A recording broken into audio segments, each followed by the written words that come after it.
la stalle que je présente ici, là, au lieu multiple, en fait, elle est à la base issue d'un workshop que j'ai fait en Belgique quand j'étais encore étudiant. À ce moment-là, je savais pas du tout quoi faire. C'était un workshop sur le son principalement. Et en fait, un peu par hasard, je suis tombé sur une vidéo sur Internet sur un type qui s'amusait à faire vibrer de l'eau dans son garage avec un haut-parleur. Il servait d'une caméra qui décomposait la vue en images par seconde, quoi. Donc c'est un agencement de fréquence entre la lumière et le son. Et du coup, je me suis dit que pour le voir en vrai, il suffisait de mettre un stroboscope, de se mettre dans le noir et donner un côté fréquentiel à la vue. J'ai essayé ça, c'était sur un bord de robinet dans un atelier sur lequel j'ai collé un haut-parleur et ça a marché. Et au-delà de ça, ça m'a amené à m'intéresser au courant électrique. Et c'est un truc qui m'intéresse beaucoup parce que c'est une espèce d'énergie complètement immatérielle qu'on voit jamais. Et avec les dispositifs que je construis, en fait, c'est une manière de rendre le signal visible, quoi.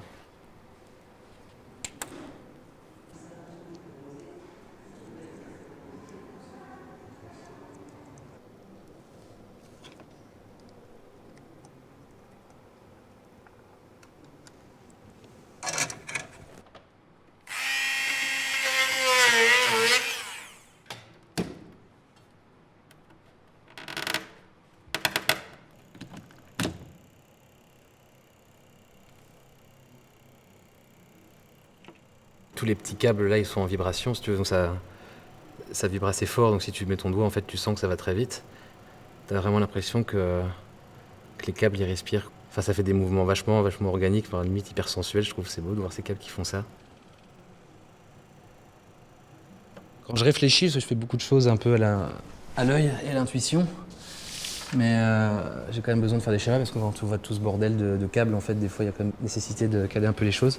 Mais je l'ai fait de manière un peu grossière comme ça parce qu'en fait, j'aime bien dessiner et je trouve ça pas mal. Et normalement, je les mets dans mes salles d'expo et dans mes ateliers.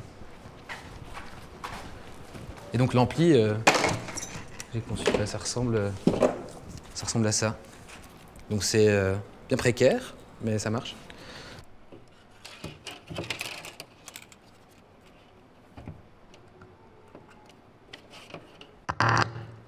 Et ben ça marche.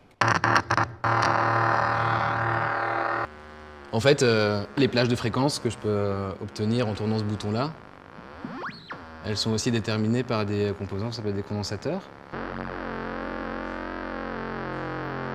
Voilà, donc là il y a une certaine fréquence, mais je peux aussi, voilà, donc au même niveau de volume de ce potentiomètre-là, selon le condensateur que j'utilise, ça va faire des sons plus ou moins graves, plus ou moins aigus. Je crois que celui-là il marche pas.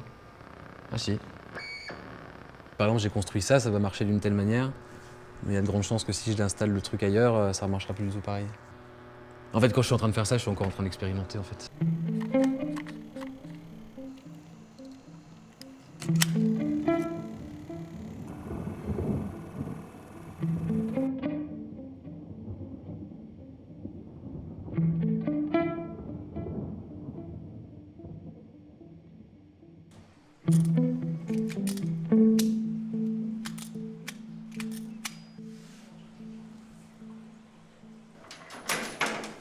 J'adore en fait être dans mes expos, être au vernissage et je vois les gens qui se disent mais attends mais comment ça marche quoi. Et du coup c'est pas, ils touchent et puis ils se disent mais attends mais c'est pas possible, l'eau remonte et ils sont scotchés devant puis j'adore aller les voir, les écouter puis leur expliquer.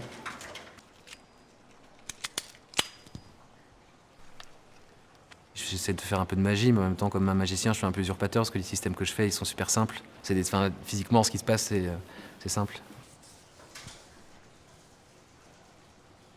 Tout ça n'est qu'un vaste prétexte pour m'amuser en fait quand même. Enfin je m'éclate trop dans ce que je fais parce qu'il y a un côté très ludique. Enfin, c'est une manière d'apprendre de la science en fait en se marrant juste quoi.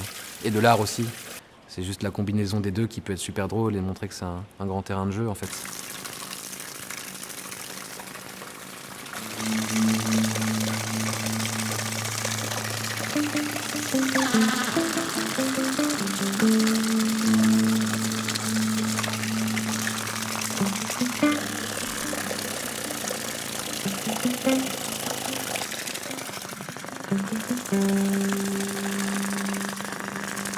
Ça marche bien en fait.